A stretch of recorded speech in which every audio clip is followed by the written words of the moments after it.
Four Loko was on this meteoric rise, and then the government came in and put us at risk of losing everything overnight. I mean, there was a moment where we were at risk to not only lose the company, but to lose all of our personal assets and potentially even do jail time.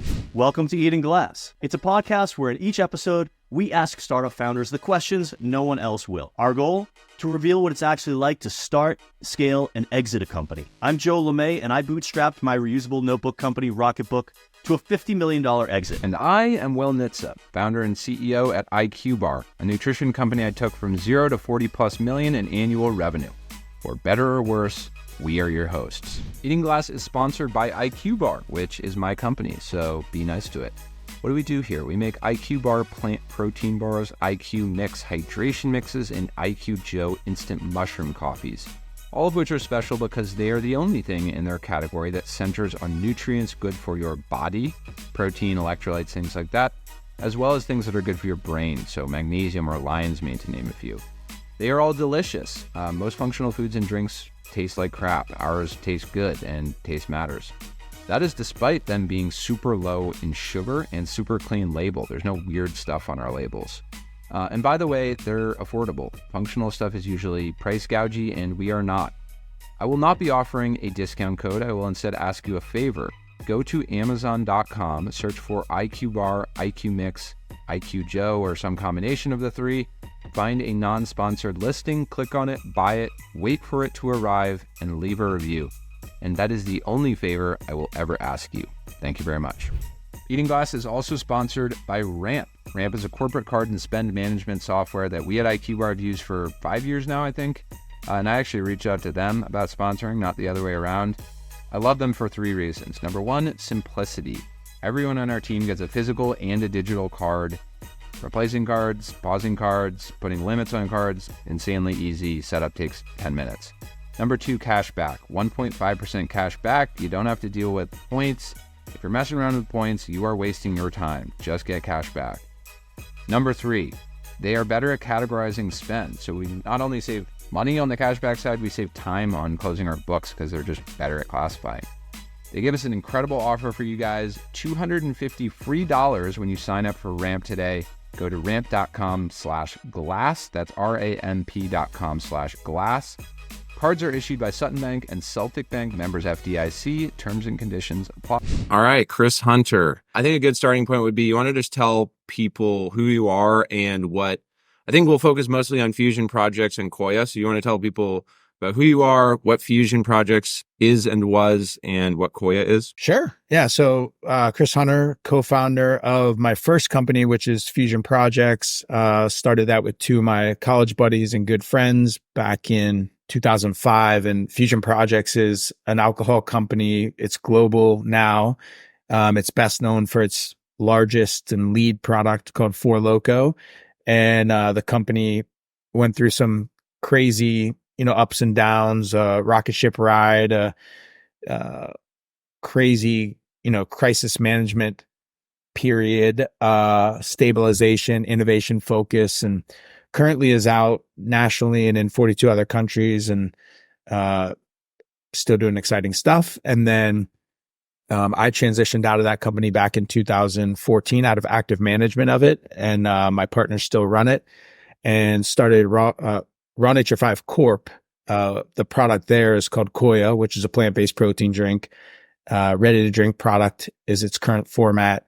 And it's out in about 30,000 retailers across the country. I didn't know you were in that many retailers, but that's cool. Starbucks really helped. They have 9,000 doors. Starbucks like 2X's you almost, right? Exactly. I've kind of taken a different tack for different guests. One tack I've taken in these interviews is focusing on points of disagreement, like things where I think A and the other guy thinks B. But I actually agree with you on almost everything. So I think probably a good journey here is to focus on things that I just think you're world-class at or can speak to better than anyone else. But before we get into that, you had a pretty rough and tumble upbringing, different upbringing than I think a lot of people in CPG. And you're now like successful, right? Financially, you have a great family, you live in a great house, like you've made it, quote unquote. And so how has that changed you fundamentally? Like if you were to distill 1, 2, 3 things of how you as a person have changed from that wild juxtaposition, what would you say? Yeah. So first I would start by saying like, I don't know if I'll ever feel like I've made it.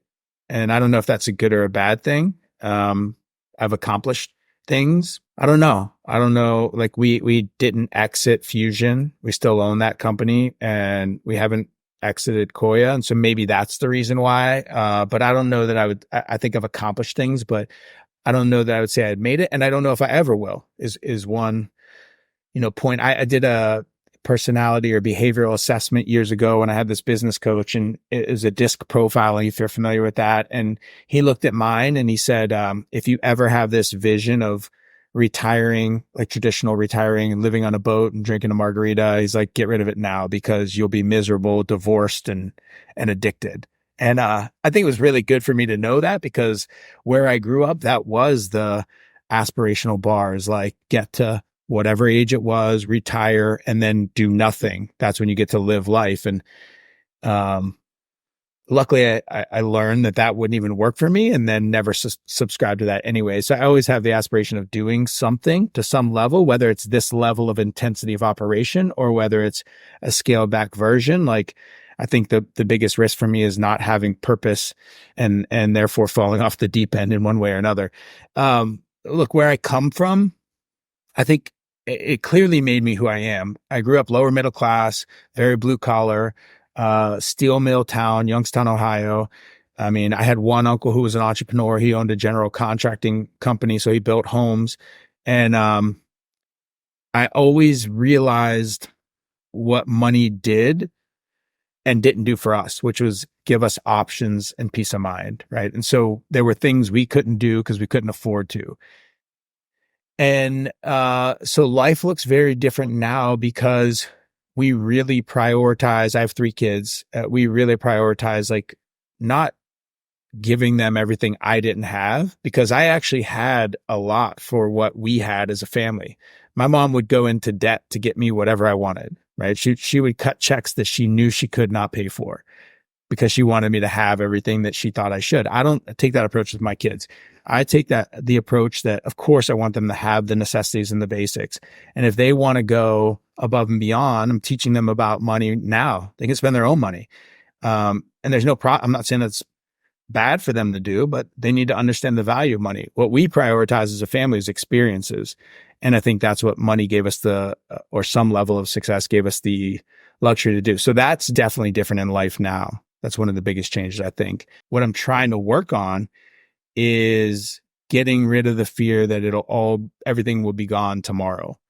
And I think that's like an ingrained thing from growing up like I did in a place like I did, around that scarcity mentality. But it also was reinforced when, For Loko was on this meteoric rise, and then the government came in and changed the rules on us and essentially put us at risk of losing everything overnight. I mean, there was a moment where we were at risk to not only lose the company, but to lose all of our personal assets and potentially even do jail time personally for building a business. There is a level of PTSD that comes with that I think I'm still trying to get over. That seems to be a common thing. I remember I listened to my first million episode with Scott Galloway, and he was super transparent about everything, including finances. And he's like, I'm worth over $100 million. Like, here's how I got there, blah, blah, blah. But the interesting piece was he said the same thing. He's like, I'm terrified of losing it all. And the guy, Sean, the host, was like, what are you talking about? It's not even possible. And he's like, well, sure, it's possible. Like, look at, the great financial crisis and this and that. And there's these moments in time where entire fortunes were lost in, months or weeks. But that seems to be a recurring theme. I've also heard the guy who, I think his name's Alex Lieberman, the guy who exited Morning Brew, the newsletter.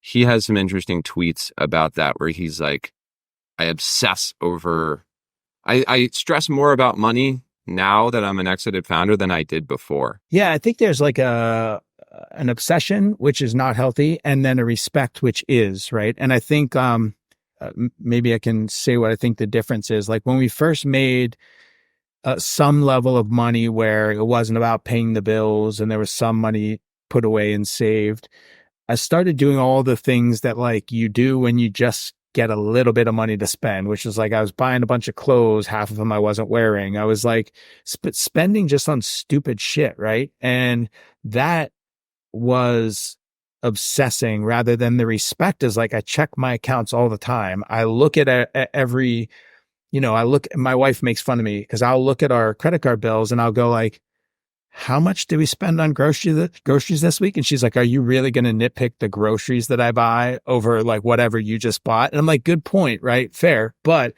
I have a respect for it where I'm like, I don't want to waste anything. Now that can go to an unhealthy place where you're like paying, $100 for something. And I was like, that's obscene. I always wonder, am I like turning into my parents where like, I'm just not keeping up with the cost of things and it just is what it is. There's a difference, I think, between an obsession and respect for money. It's happened before. And so there's a real risk that it could happen again, but the likelihood might not be high. And I think that's what I got to figure out in my mind. I feel it too.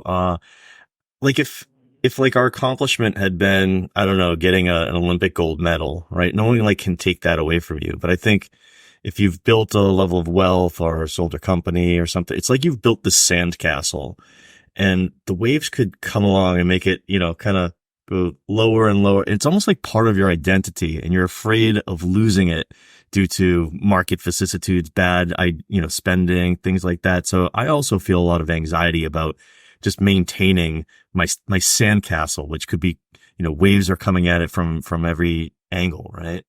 Yeah. And I mean, I think the money is that's a good point. I mean, but the accomplishment is not, right? No one can ever take away the fact that you built what you built and turned it into whatever it turned into. And the same for me, but I am like very much like what have you done for me lately mentality with myself, right? So like I can make an excuse for everything against myself, which is not healthy, right?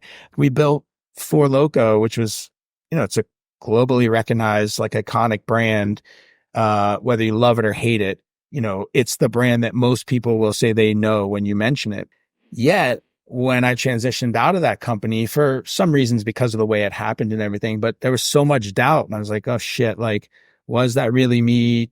Was it luck? Can I do it again? There was almost this like need to prove myself to myself again, and then business isn't easy. So when it's looking good, you're like, all right, I'm proving it to myself. And when inevitable shit happens, which it always does, you're like, oh no, was it all a farce? So like the money is one thing, but the accomplishment itself is another. And theoretically, you shouldn't be able to take that away. But I think we are the only ones who do it to ourselves. Like I doubt anybody else would look at what you've done or what I've done and said like, it's a sandcastle, could go away. I'm curious a little bit more about your early years. You got into a lot of trouble when you were a kid. I didn't get caught much. So I created a lot of trouble, but I didn't get in it. Okay. All right. Well, I mean, one of my hypotheses is that, entrepreneurship, one thing that can make for a good entrepreneur is having a history of, navigating troublesome situations. Just by starting a company and putting yourself out there, you're like in trouble automatically, right? Yeah. And just being able to sort of navigate, rule breaking, having your back up against the wall, things like that. So just for the people who haven't read your book yet, if you could talk a little bit about some of the trouble you got into when you were a kid and, your thoughts on, talk a little bit about maybe how that colored your perspective and maybe prepared you a little bit for, more successful, go at entrepreneurship. I was partially joking when I said I created it, but didn't get in it. I clearly got in trouble. But my point was I had a double life. I was like known in school and in my family as the good kid, good grades, captain of the football team, like all the right things, right? And then on this other side of life, I was selling weed and, drinking and getting in fights and, it's just stupid shit for the most part. So it was a weird position to be in. When I look back, I think there were a couple commonalities. One is like, I again realized that money changed things and gave you options, and it was a clear way to make money and it was easy. So I get the allure. In some senses, you're right. I don't advocate it, but in some senses, it is the most like basic entrepreneurial venture. You learn to buy low, sell high, location matter, all these things. But I do think that there is not just the things I did, but the situations I was in. There's a level of grit that comes with it. And I think that is essential for success in any entrepreneurial venture. I read this book. I have 3 sons. And so, raising kids in general is a whole new world and tough, but raising sons in particular, like boys are, despite maybe modern popular discussions, boys are different than girls. And I think you have to respect that. And boys need to, for the most part, need to burn energy, and they need to take risks, and they need to learn their boundaries and all these things. Anyways, in reading this book, which really helped my wife and I understand how to hopefully correctly raise our boys, it talked about grit. And it talked about how on a scale of 0 to 10, 0 being the worst environment you could ever imagine, where there's no love, no nurture, just a horrible upbringing. And 10 being where there is the silver spoon, everything's given to you, there's no adversity to overcome. There is the same statistical likelihood of failure in life, however they wanted to class that, between 0 and 2 and between 8 and 10. If you have absolutely nothing or have absolutely everything, you're more likely for failure. That middle ground of some adversity to overcome, whatever that is what sets you up for success in life. You asked me about my upbringing. I think that some of the things that happened were blessings in disguise. You never choose them at the time, but ultimately they made me resilient. And I think the number one attribute for a successful entrepreneur is grit and willingness to overcome adversity. Yeah, and where that comes from is again, we could do a whole other hour on that. One theme that you talk about in your book a lot, and you just talk about in general a good amount, is identity. Like your identity, you even just said it there, you had a double life, you had 2 identities. But even just at a higher level, this is something I think is interesting as it relates to you, because you are like the For Loko guy, whether you like it or not. And it reminds me, Tim Ferriss had a great bit on, he's just the 4-hour work week guy. He's like, I can do 500 other things, and he has, he was an early investor in Uber and this and that, but he's always going to be the 4-hour work week guy, for better or worse. And he's like, I've just kind of like come to peace with that. And that just is what it is. I feel that way about you with For Loko. And yet you've, gone on and done Koia, and you'll do 10 other things, and Not Your Father's Root Beer and yada, yada. How do you feel about that? Like, does that create a weird identity crisis for you, especially given you made this transition to a healthier lifestyle and whatnot? Are you kind of stoic about it? Just how do you think about identity? So, look, the reality is it's only going to get, I don't want to say worse. It's only going to get amplified. There's actually a documentary in the making of the For Loko story, which will be pretty interesting, exciting. My partners and I are all participating in it. And so we were relatively good at keeping ourselves out of the, I don't want to call it limelight, but out of the picture, a little bit under the radar. And the reason these guys are so interested in making this documentary is they're like, when we meet you guys and we get to know you guys, and then we know For Loko and the cultural impact that it had, you guys are not the people that most people would assume created that brand. And they called us kind of the eye of the hurricane, right? There's all this chaos happening, and there's these 3 guys who are just business guys in the middle of it. So my point is, I think that's only going to get amplified. I've never hid from that. Like when I first started Koia, I think there was a lot of like, people were having a lot of fun with this idea of like me making up for my prior sins, or there was a press headline like lit to fit, and that's all fine.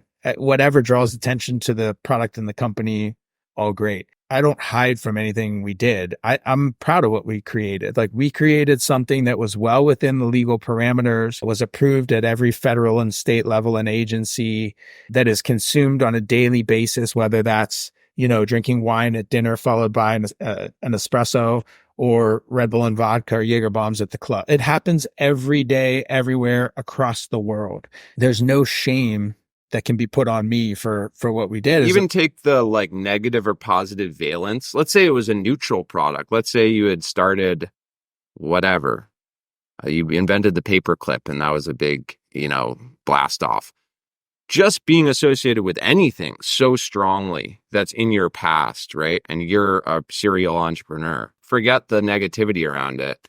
how do you think about that? Are you like, I want to climb another mountain that's going to be as big as that mountain? Like, It'd be cool to do. I mean, I think I think it's cool to have created something that you can be attached to that's relevant enough that people know this and then can attach you to that. Would I love to create something that's even bigger than that? Of course. And I would imagine you guys as entrepreneurs would also say the same. You always want to outdo yourself, right?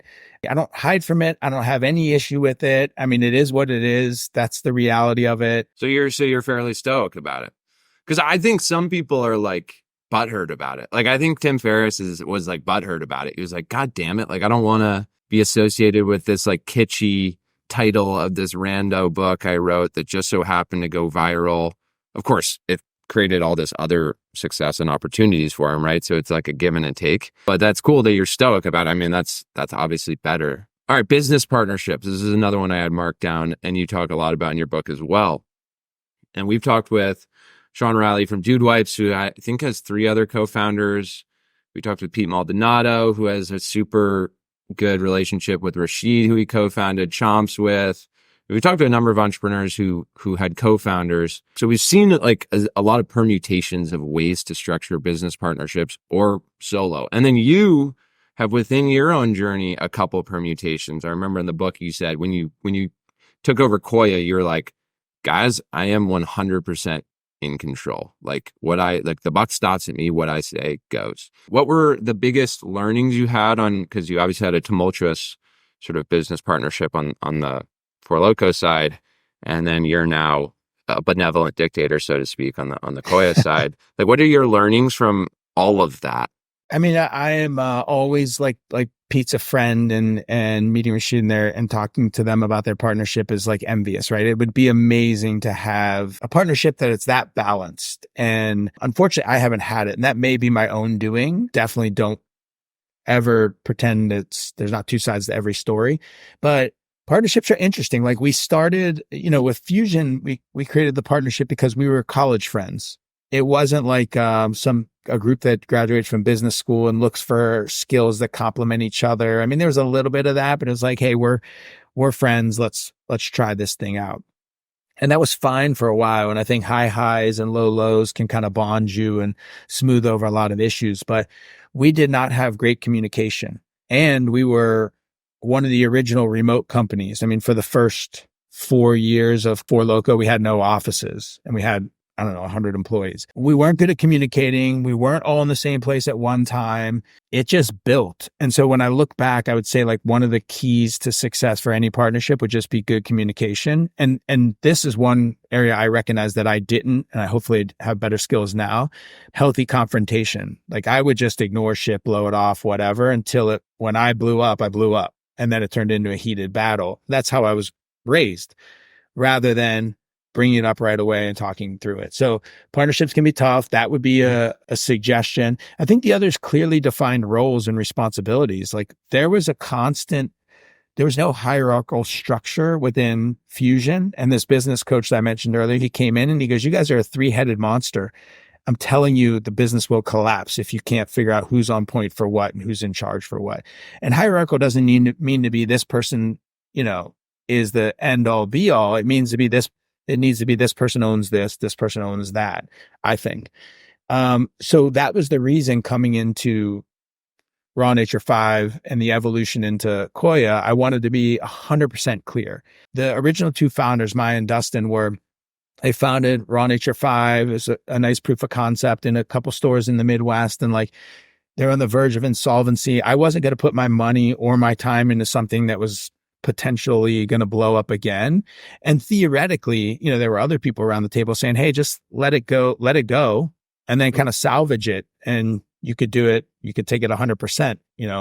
I just didn't feel right about that either, but it did want to have kind of alignment. And ultimately that ended up with its own issues. I would say 4 years ago, they came to me. They weren't happy. They said, we want to be bought out. We bought them out. Everything's fine. We're on good terms. They've launched their new company and I support them in that. But I don't know. I guess looking back, maybe I'm just not good at partnerships. Or just the answer is not to have them. Like, I don't know. I come down on the side of like, you need a benevolent dictator because that's just my bent and that's what I do. And it has worked thus far. Right. So, yeah. But you talk to Pete and Rashid, or Joe and his co-founder, and it seems there is no right answer. Actually, Mike Fada from Manitoba Harvest had a really good answer to this.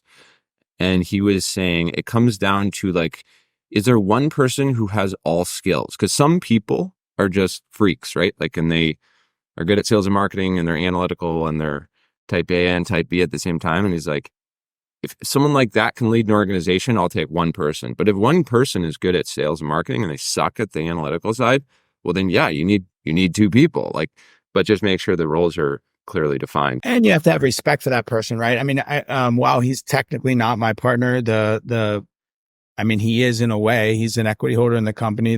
Our president and COO was our former CFO at Fusion. He's the president COO of Koia, and we balance each other really well for the reasons you just mentioned, right? And I have a respect for him, and he has a respect for me.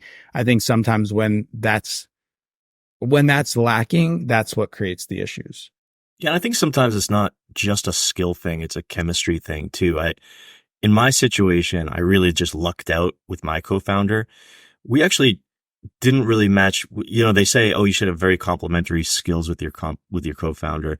We had very overlapping skills. But we also were both utility players, so we could go in different directions. But I think the reason why the partnership worked out was we played jazz well together. You'd get us sitting in a room, and one person would bring an idea to a certain level and the other person could riff off that and bring it to the next level. And we would go back and forth and we would have fun doing that type of activity. And, you know, I just was hanging out with a former employee and he's like, you know, I used to just come into the office just to be around your energy. And I took that as a compliment, but it wasn't a personal compliment. It was the chemistry between me and Jake, right? And that's why it made a lot of sense for us to, you know, we kind of figured out in 2 weeks, that we had that chemistry. And then we're like, all right, we've got to be co-founders here. And that's really, you know, I think, but I actually, a lot of people don't know, before Jake, I had another co-founder and he was okay. He did have complementary skill sets, but we just didn't have that chemistry. We were just like frustrated with each other or with what was going on. And the jazz that came out of the two of us just wasn't great. And long story short, you know, I let him go, and bought him out. Which wasn't much because we weren't much. And then I found Jake and I'm like, this is a world of difference. So there's a lot of luck, I think, in finding the right person to be a good co-founder with you. Yeah. I mean, it's interesting to think of the idea that of the impact that it has, both positive in your case and negative in others on the team. And so like everyone wants to watch magic happen. Yeah. And so if they're showing up and they're seeing magic happen between you two for the company, that's really exciting to be a part of. That's an interesting nuance, actually. I hadn't thought about that. That's rarely talked about. It's like complementary skill sets plus I like you, you know, plus we could like grab a beer together. That's like, that second part is often forgotten or not talked about. But if you just fundamentally don't like the person or like you don't gel well socially, it doesn't matter that you have complementary skill sets. Like, it's going to blow up or just suck and not be fun. But to your point earlier about there's no one way, I've heard of a team recently that is very successful. They're co-founders. One is clearly, I guess, the senior founder from an equity position, but you would think they were best friends at all times. And I came to learn that they're very much like work is work and they leave and they lead their separate lives. And I think if there's alignment and an appreciation for that can work really well too. Yeah. Okay. Next theme, highly regulated markets. So all markets are to some degree regulated, right? But beer and liquor is super regulated. And then to add to that, like you were in one of the most regulated spots and then regulators were piling on top of you in addition to that. Like it was like the hardest tier of the hardest tier. And I think you said like, every regulatory body in America sued you at one point or something like that. What's your take just more broadly? Because you're the first person we've talked to who has been in a really regulated space.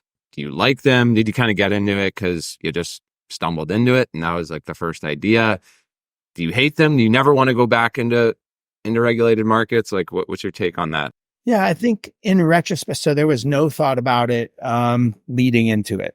It was just, this is an opportunity and I have a skill set. I was selling vodka. energy drink samples. I was presenting them to the bar. I was just in a position where I understood it a little bit. Maybe it was one of the only things I understood or had experience in at that point.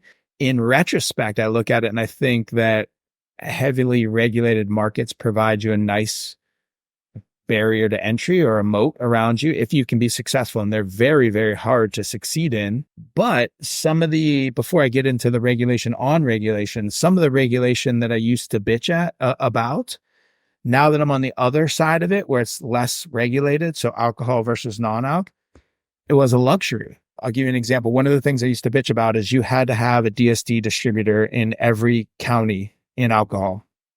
In beer, I should say. In liquor, you can do it a little bit different. You still have to have exclusive coverage for a market, and you're essentially partners forever. There are ways out of it. We tested those. We got out of some of them. But one of the negatives of that is if the distributor, like a partnership, if the distributor doesn't work out, you're really in a tough spot. How do you grow this business if they're not supporting it? They may have another brand that is bigger than you that they want to nurture, and they just kind of minimize you. You may not get a lot. There's a million reasons why it might not work. On the flip side of that, anytime you call on an account in that territory, you know exactly who distributes your product. You know exactly who those reps are, and they can get it there, right? When you move to non-alc, it's layers upon layers. You have these broadliner distributors, direct to retailers, these DSD distributors. It's much more complexity.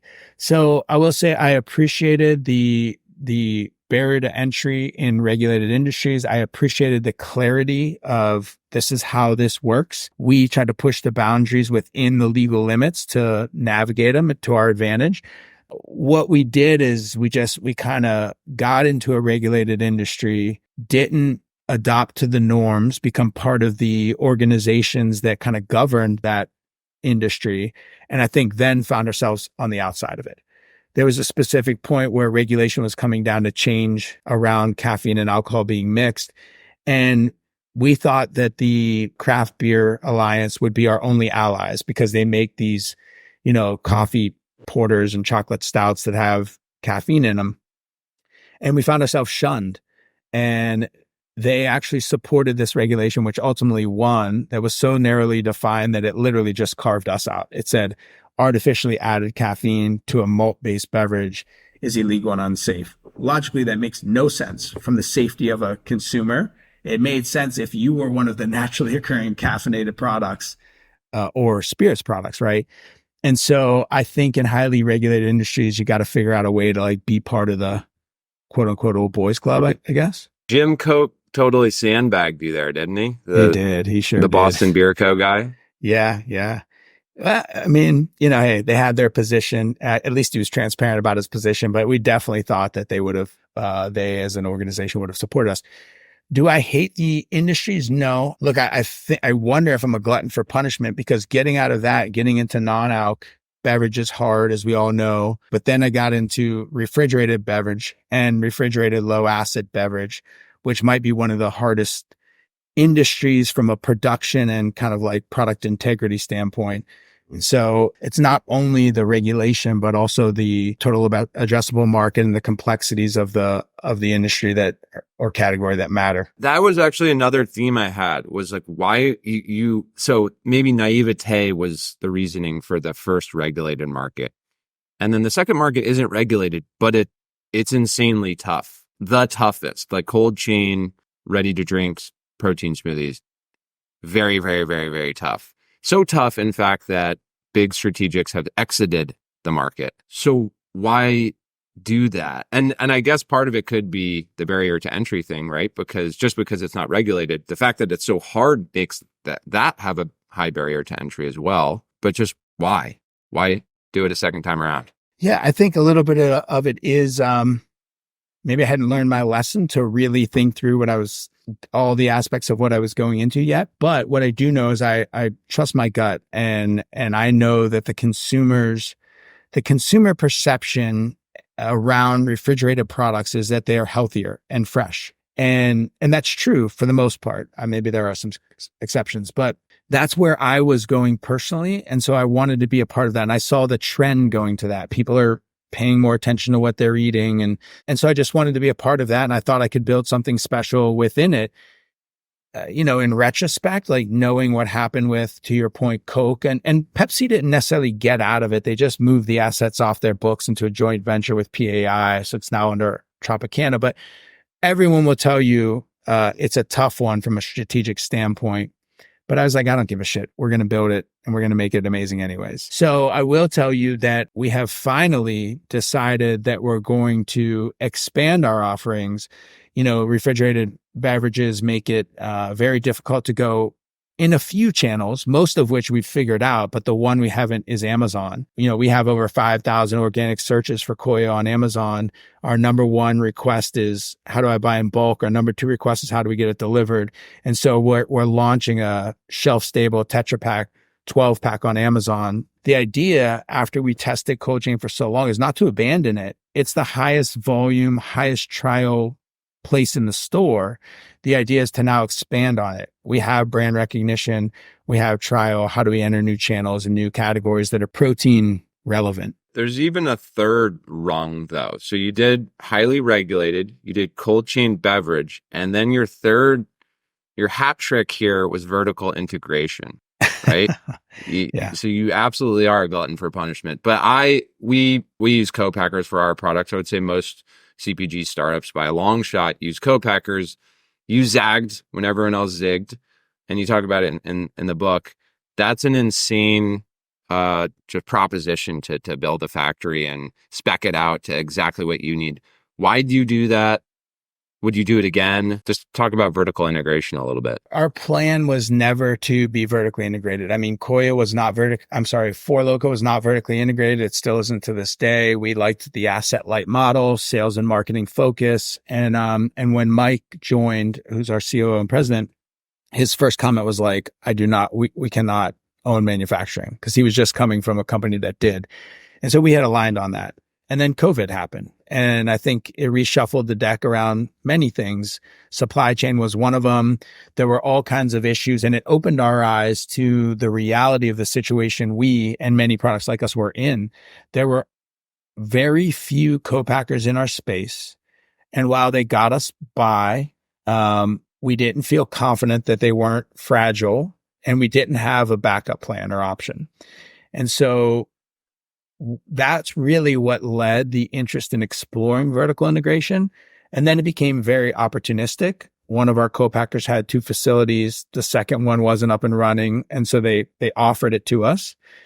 And then the third was, as we started to look through that model, it was really a way to get us to world-class margins for refrigerated beverage, both from the production cost, taking the co-man fee out, and building a warehouse on site, which we did, could get us where we needed to be. So we were warned, right? Everyone warned us, like, this is not a small undertaking. And I don't think I assumed it would be. And I think we modeled out a lot of like fluff and leeway to get us through. And we still didn't model enough out. It took longer, cost more.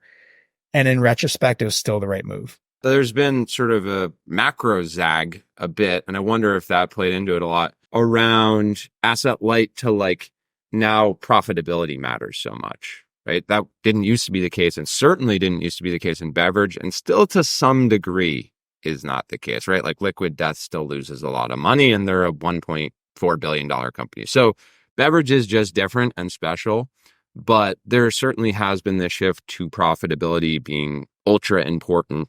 And so I wonder if that was an impetus to make that shift, because now it's like asset light's not king, profitability is king. How do you get there? You vertically integrate.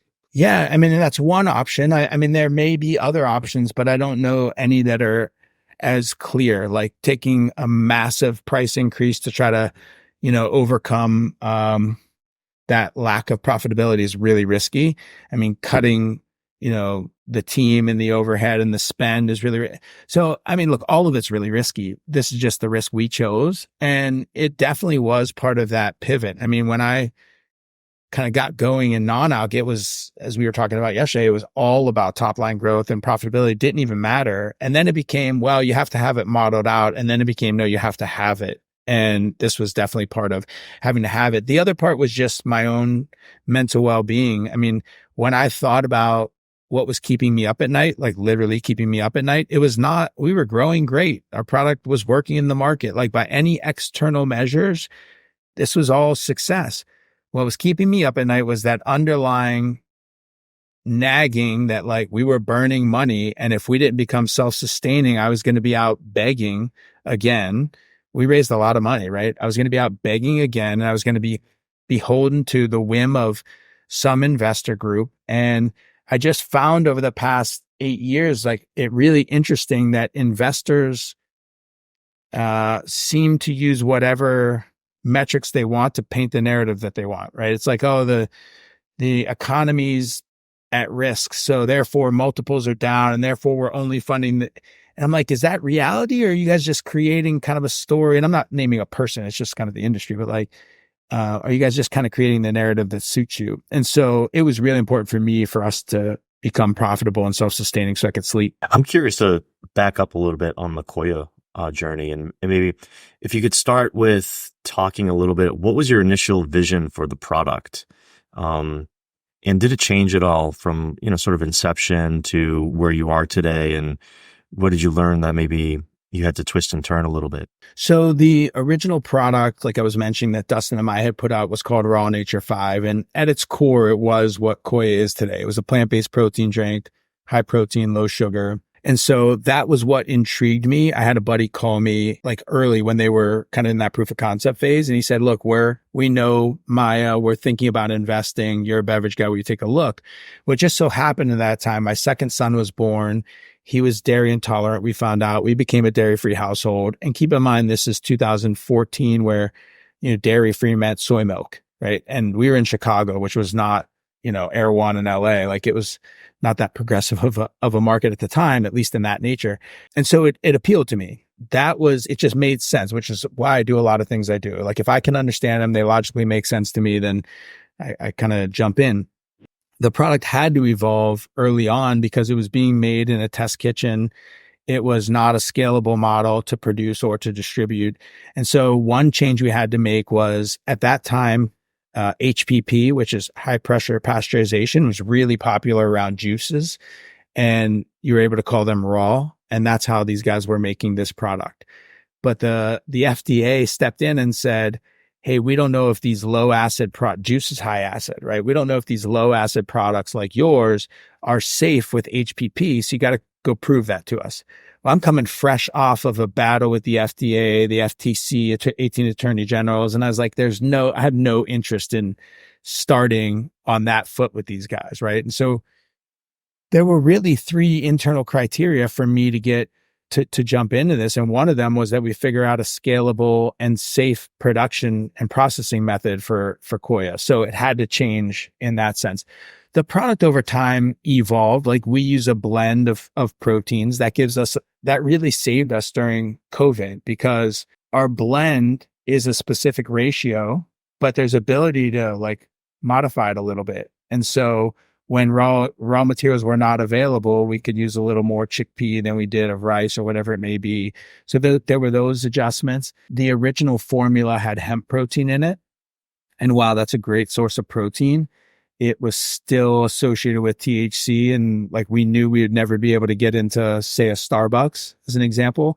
And so I quickly, pulled that out. So I feel like the products always changed to some degree. We changed the labeling and the branding 3 times just as refreshes.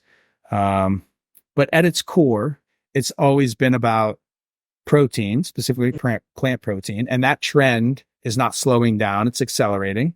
And it was about low sugar. And that trend is accelerating as well. And most importantly, it was about tasting good, because I just don't think consumers will trade that off, at least at a scaled, audience. All right. I have a pivot for you. Another theme I wrote down is humility. And I think it's such a fascinating topic because it's not obvious to me, at least, that humility is entirely a good thing in business or entrepreneurship.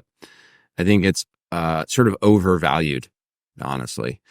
And I have this theory, maybe contrarian, maybe not, but that you have to be a little bit narcissistic to be a good entrepreneur. You have to think like you're the man, for lack of a better phrase. How else can you convince yourself that you are the chosen one to take this idea to massive scale, out of the other 8 billion people on earth? Like, you have to think you're great, right? To some degree. And that's hard to square that circle with humility. And so you just are like a naturally high energy, confident guy. You talk about having a chip on your shoulder since you were young. You went into a hard charging, sort of ego fueled industry of alcohol, but then also you were played by Jason Sudeikis on Saturday Night Live, right? Like, that's like this weird out of body thing. And there are all these variables that collide such that if I'm you, I'm thinking like, I'm the fucking man. You know what I mean? It's hard not to some degree. And yet today you're very level-headed, like stoic, almost Zen-like. At least that's how I perceive you. So how do you just think about all of that? Humility, narcissism, ego, confidence, and how has that evolved since you were younger to where you are today? Well, congrats. You're only the second person in my life that has called me Zen-like, but I will welcome it and appreciate it. Most people, at least that know me from my younger days, would never say that. So it's an evolution. I think there's a difference in confidence and arrogance. And you said humility, and like, I agree with you. You have to have an unrealistic confidence and optimism about your ability to jump into things and then to take them through to fruition. Right. And I talk about it in my book, but I think one of the foundational things that happened to me is my grandmother on my dad's side had essentially passed away before I was born. And she went through the tube and the tunnel, saw the light, saw my dad's face, came back. And she had this near-death experience that she spoke about for years. And then when I was born, she told my dad and everybody else that it wasn't your face that I saw, it was Chris's. And I knew that story. I'd heard her say that. And she had heard a voice that said, he needs you. And so that to me gave me this confidence that there was a purpose for me here, and that whatever I was going to do or did, everything was going to be all right. Didn't mean it was going to be fun or easy or whatever, but it would all work out. And I feel like that has stuck with me to this day. There are moments that you are in these pinch points of whatever the life. And I think without that, you can give up whatever that means. And, I don't because of that. That's confidence. Arrogance is telling everybody how great you are, or all your accomplishments, or all these things, and why they should, look at you a certain way. And I think we all know it, right? You meet these people who lead with their things, their accomplishments. And at least I feel like I dig in sometimes and I'm like, oh man, this is a little bit of a house of cards. So I would rather err on the other side, where I don't hold myself too high, don't take myself too serious. I appreciate and don't hide from my accomplishments. Joe, I'd be curious, like the day you had your exit, like that night you still took out the trash, right? As the saying goes, like life is still life. And so I want to accomplish a ton. And I feel like I've accomplished a lot, and I want to accomplish a ton. But the reality is that life is still life, and there's going to be ups and there's going to be downs. And so that just kind of is grounding, I think. I don't know if that answers the question, but that's what comes to mind. Yeah, maybe to build on that a little bit, I kind of agree with Will that the people who tend to start something, and build it into something, that they probably think that they're probably special in some way, because very few people can do it. And a lot of people watch Shark Tank, but not a lot of people, go on it, for example, right? But I think that there's also an insecurity behind it too. Like, why do you have to do this? Right? Because it takes a real burning desire to go out there and like face these risks, so that you have this narcissism on one hand and then this insecurity on the other hand. And I think those are two ingredients that give you the fire in your belly to do it again. I think that with me, my little bit of narcissism has evolved, but it's still there. I've proven that I've done it once, but I'm also still pretty insecure. Like, I sold this company. Wow, that was magical and amazing. But like, do I do it again in order to prove that it wasn't just a stroke of luck? And that's my insecurity talking. But I think if you don't have that insecurity, you don't even want to go out and do it again and face that. Right. And that brings me to the question I do have for you.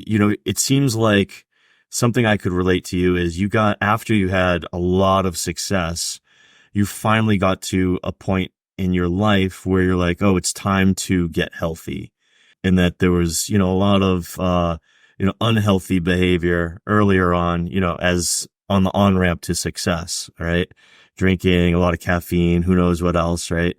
And that was the case with me, right? I would get home late at night, have to have a bunch of drinks in order to get to sleep, wake up, wondering why I'm tired, a lot of caffeine, throw some Adderall in there, and ups and downs and repeats. And for me, it kind of created the right acidic environment, if you will, for me to actually have that energy in my belly to be like angry enough and go and fight these battles, et cetera, et cetera. And now that I'm more chill, I'm wondering, what that will be in my next venture in terms of now that I'm more, I'm not entirely sober, but pretty much clean eating, I'm exercising, et cetera. But I almost wonder, is it actually, it's less healthy for the entrepreneur, but is it good for the entrepreneur? Does it increase your chances of success, or what do you think? Do you think you're doing it just as well and easier as like a healthy person? Or do you think that there's a special fire in your belly when you're, battling addictions, but also using them to fuel you, day in and day out? Well, that's an interesting question. It makes me think of a few things, but in terms of healthy versus unhealthy, I think that you can create that fire without it being unhealthy. I always pick an enemy, and that enemy is another company or a benchmark or whatever, and we're going after them. And it's almost in my mind as if there is an attack. It is them or us. And that's never the reality, right? It's that like combat, that like survival kind of thing that creates the energy, the fire to win.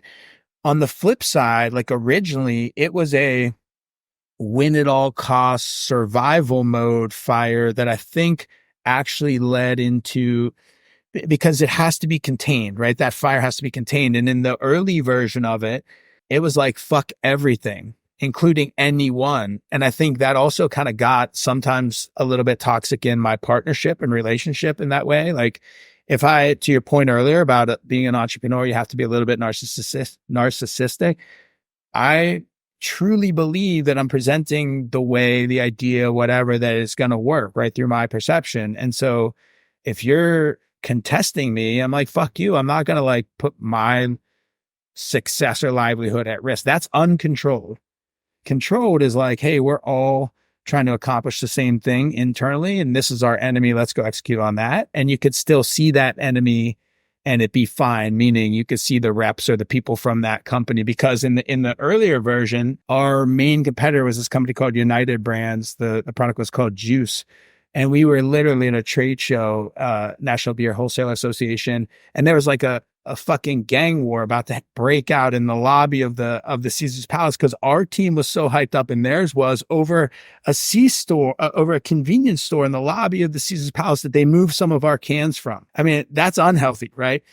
So that's one thought. The second thought is, when I was fired from Fusion by my partners, my first emotion was relief, because it had been so stressful and I had unhealthy outlets for it and some healthy ones, right? I was drink a bottle of wine by myself on the couch and just laugh at the irony of the situation I was in. And then I would also wake up and meditate, right? So they were both, but I ended up in Peru and I did ayahuasca, which I had never heard of at that time. And my biggest fear going into that was like, am I going to zen out and lose my drive? Am I going to lose whatever it is that propels me to be successful? And I think that was kind of the moment that I realized it's not one or the other. Yeah, I have this theory that you just need something. First of all, you need to be a little narcissistic, highly self-confident, but then you just need some emotion that's strongly valenced. So it could be insecurity, like what Joe said. It could be anger. It could be hatred. It could be jealousy. I think jealousy is like very rarely talked about in entrepreneurship, Agreed. but like I experience that, especially if you know other entrepreneurs. You're jealous. You're almost certainly jealous of some of them. And you're like, I'm smarter than that guy. Like, why does he or she have more than I do? Or why are they more successful? Or they got lucky or this or that or whatever. And that's like a really powerful driver. So I think you can take like any of those and just angle them in the right direction and leverage them. What you can't do anything with is apathy or indifference. Mileage varies across different entrepreneurs on what they utilize, which of those emotions they utilize. Yeah, and I think as long as they're controlled, right? You know the purpose of the. Let's use jealousy as an example. You know the purpose of that jealousy, and that's to drive you. When it creeps out into real legit jealousy, because that requires some digging, right? To understand the person, because it's easy to say. There's examples I have of like I would say I was jealous, envious, whatever term you want to use of someone, and then we get to know them, and I'm like, oh man, that one element, yeah, but these other components, like I don't want that shit. And so I can't say I'm jealous or envious of the whole thing, right? And I don't think it always has to come along with it. But so my point is, I think if you can harness it for a specific purpose without letting it be encompassing, it can be really powerful. Yeah, there's this trope around don't play the comparison game, which I always had a different take on. I'm like, I always thought that was, it's weird because there's a duality to everything. In some ways, like psychologically, yes, that is healthier.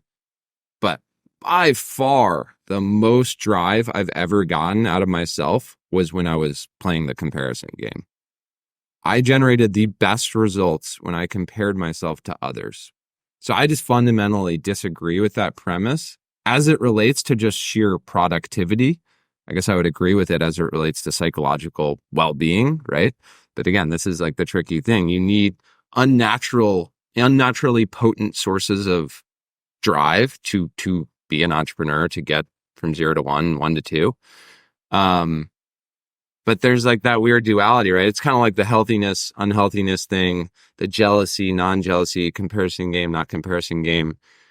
To some degree, unhealthy dynamics are like the greatest source of fuel that you can unlock. Yeah, and I think but to your point, I think they're nuanced because how your comparison may have driven you, somebody else may have a personality where the comparison just is like makes them lethargic and like, that's not motivating and unattainable. Whereas something else, I think we're saying the same thing, but just nuanced in terms of like what that driver may be. I think it's probably person by person. That's funny, Will. I was thinking something along the same lines recently. I don't know what got me on that train of thought, but it's interesting how some people, jealousy drags them down. But if you can transcend the toxicity of it and you can twist it into, well, why not me? Right. And turn it into a positive motivator.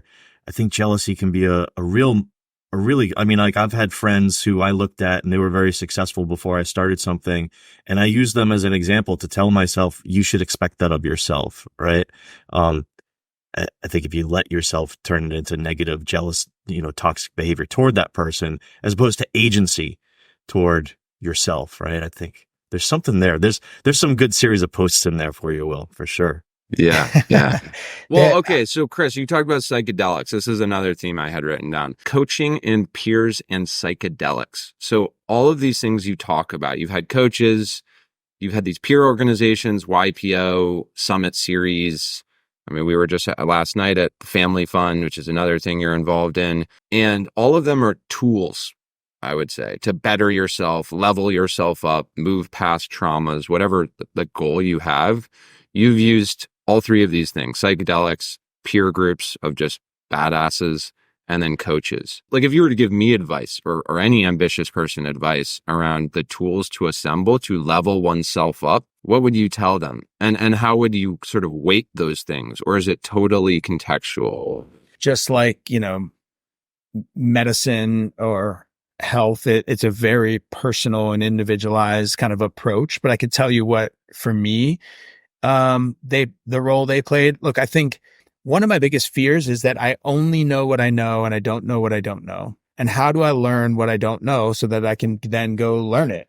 And that's like through different perceptions. And so psychedelics was a very interesting one. If you've ever experimented or, hopefully more, structured, gone through a guided kind of process, you realize it is mind opening. And there are thoughts that come and perceptions that come that are mind blowing because you're like, I didn't even see the world that way or that possibility or that potential, right? Like in my experience, I literally saw myself through my wife's eyes and was in her body and felt her emotions, which was shocking to me because most people would have at least before, maybe still now, say that I was emotionally cut off.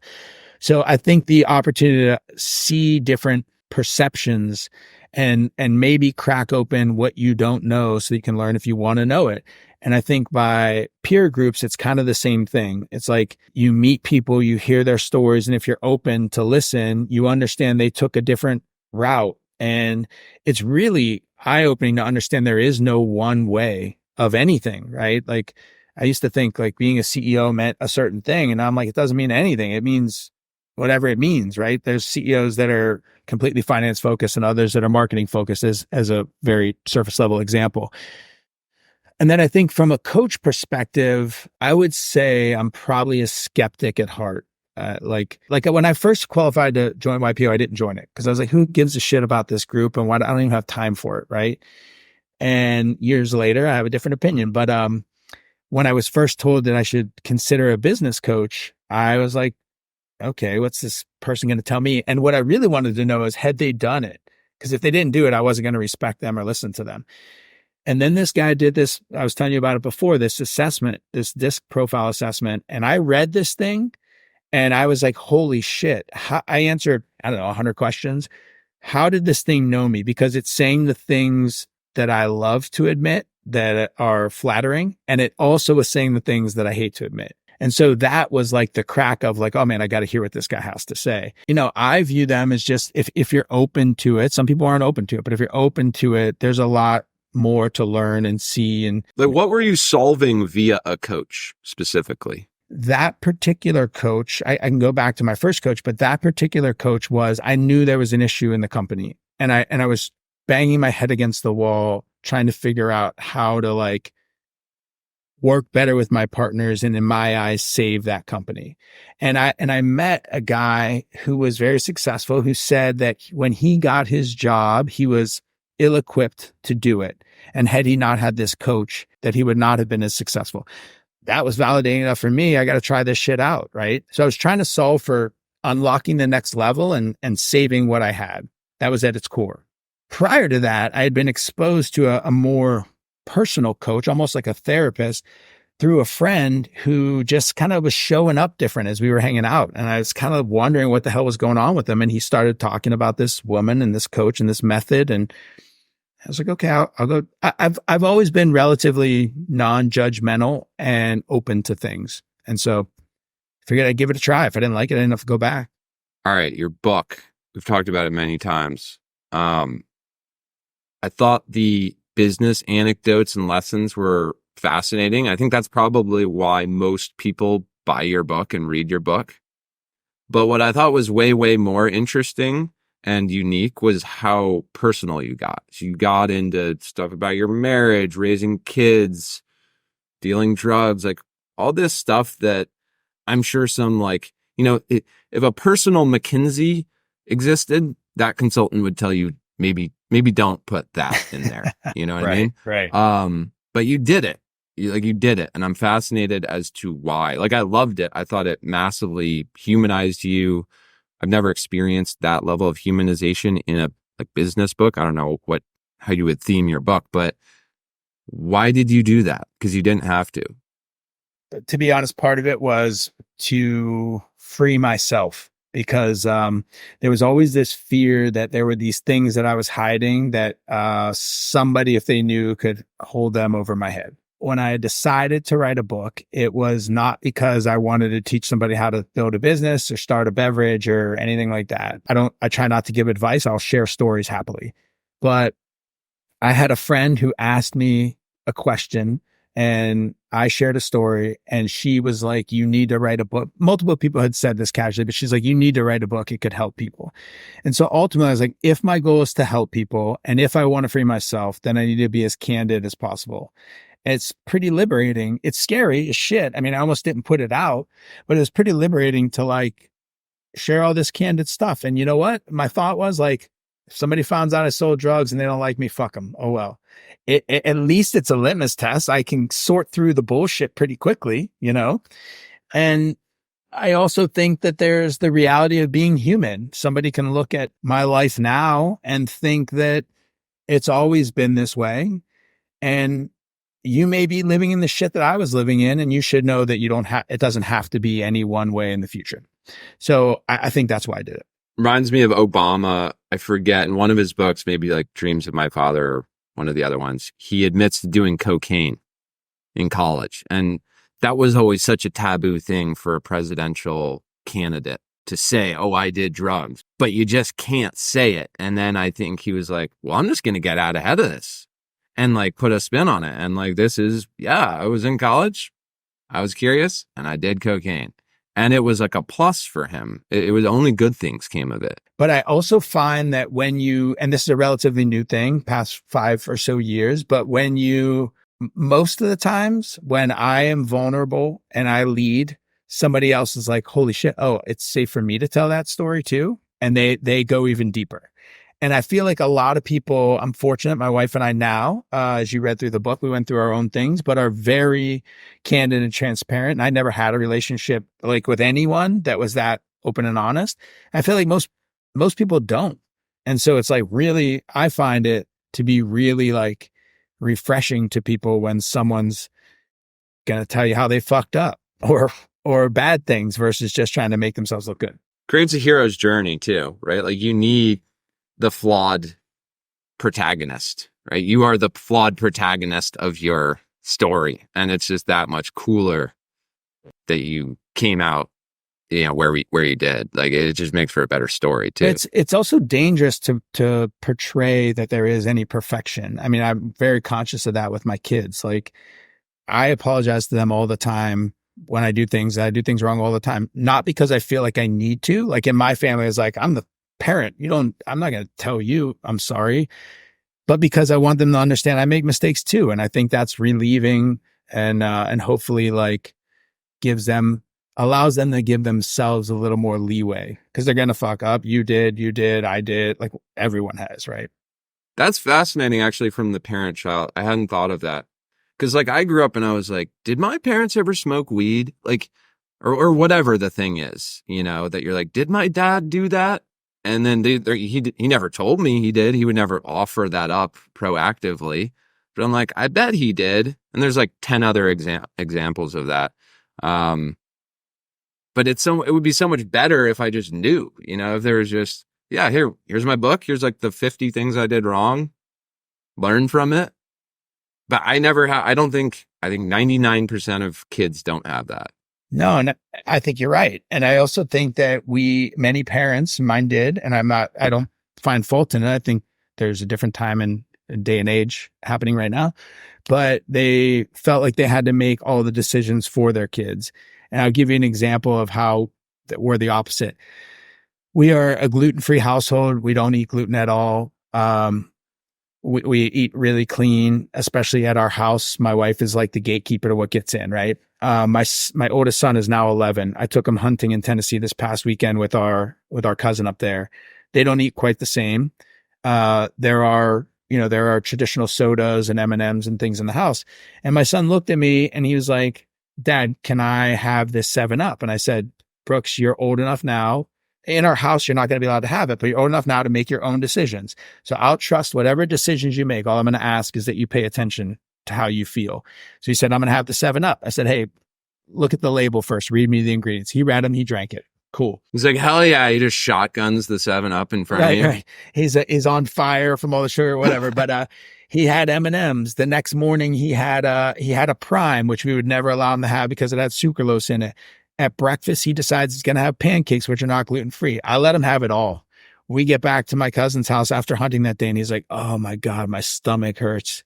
And I was like, oh yeah. We get on the plane, he pukes in the puke bag. And I was like, how do you feel about eating all that junk? And he's like, I'm never going to do that. That's the best lesson he could have learned. If I told him the minute he got away, it's like the kid that never drank that goes to college. Like, if I told him not to do it, he'd go crazy the minute he could. That's another belief I have, that you just have to make the mistake. Like, I actually don't think it's possible to tell someone not to do something and have them not do it. Like, they just have to do it. They have to do it. And actually, I've found you have to do it like 2, 3, 4, 5 times. Like, there's this whole thing of never make the same mistake twice. I've found I have actually had to make the mistake 3 times on average, let's say, before I actually learned a lesson. Because the first time, well, it was a fluke. Maybe that was maybe that prime it was a bad batch or whatever, you know? And so I need to make it 3, maybe 4 times to learn anything. But let me ask you this. Like, if you were going to take advice from anybody not to do something, would you take it from the person who pretends to be perfect and says they never did anything wrong? Or would you take it from the person who said, like, look, I fucked up here, there, and there, and I'm telling you, you shouldn't do this. Make your own decision, right? I know I'm much more likely to go, hey, this person's being real and honest with me, and I'm probably going to weight their opinion a little bit more than that one who probably did all this stuff and is telling me not to do it. I don't trust them, right? And they're also gonna do the thing. Like, whatever the thing is, whether it's doing booze or drugs or whatever, like, they're gonna do it. They just are, because people experiment, especially in their adolescence and college and whatnot. So it's gonna happen. There are examples, though, and I've always been impressed by this, of people that I went to college with in a hard partying environment that just chose not to drink. And so I do think it's personal choice. Like, how can you make them want to do that choice? No. You know, not everybody's, but I always had that thought of everyone's going to drink or they're going to try, but not everyone chooses to. And that's fine. But it's probably not going to be because I tell them not to. It's going to be for their own reasons. All right. How about some rapid fire? Let's do it. I think we have 10 questions, let's say. But yeah, just a couple sentence answers. So there's this famous Peter Thiel question, which is, what important truth do very few people agree with you on? So basically, what do you know to be true that 90+% of people think is not true? That you are the only person that controls everything that happens to you. And I think expanding on that a little bit, it's not that the thing itself, but it's your reaction to the thing. And I think a lot of people I think most people refuse to believe that because it's too extreme of accountability. What are common platitudes about what it takes for a startup to win that are just plain wrong in your experience? Bad conventional wisdom is to, follow the norms, is to get advice from the people that have done it. I'm not suggesting not to take advice, but the only way you're going to do something new and different and it's going to work is because it's going to be new and different. So you can't just like take the old playbook and rinse, wash, and repeat. And I think people think that's how you do it. All right. What do people dislike about you? They often dislike my passion when they don't agree with it. So, I grew up in a family that's very passionate. When we get passionate, when we get excited, we are loud. That can be seen as aggressive. And if you're not on the agreement side of that, you will not like me or how I approach it. All right. What's your biggest mistake or regret throughout the journey? Either on For Loko or Not Your Father's or Koia. It's so cliche, but it's definitely my biggest regret is like not really enjoying the journey, not the destination. We talked a little bit about it yesterday, and that's not every moment of it, but like the destination is not guaranteed and the moment is. And I feel like there have been so many good, fun things that I have probably not put enough focus or attention in because I'm solely focused on, what we were talking about yesterday, this outcome. How did having kids change the way you think about business and the way you approach business? It's driven me more. There's more to accomplish for me and for them. And then it's also made me more interested in learning for them. How did you define success, pre-startup, and how do you define it today? I want to feel like I accomplished things that I wasn't sure I could. And I want to feel like I've changed our lives and lives of people around me. And so, we were talking about forever being associated with For Loko earlier. I consider that a huge success because I've accomplished something that I never thought I would have, a brand that was so ubiquitously known and be that closely identified with. I'm able to do things with and for the people I love that make me feel good. And so I would consider that success. Boom. That's it. That's all we got. Awesome. Right on time. Appreciate sticking with us here. No problem. It was fun. All right, that's a wrap. Thanks for listening, and thank you to our sponsors, IQ Bar. Go to Amazon.com, search for IQ Bar, buy one, wait for it to arrive, leave a review. Please leave a review. Reviews are massive. Our second sponsor is Ramp. Go to ramp.com/glass. They give you $250 for free when you sign up. It's the best credit card / spend management software there is. Use it for years. Love it. If you like the podcast in general, subscribe, review it, tell a couple friends, tell your mom, and tune in a couple weeks. Talk to you then.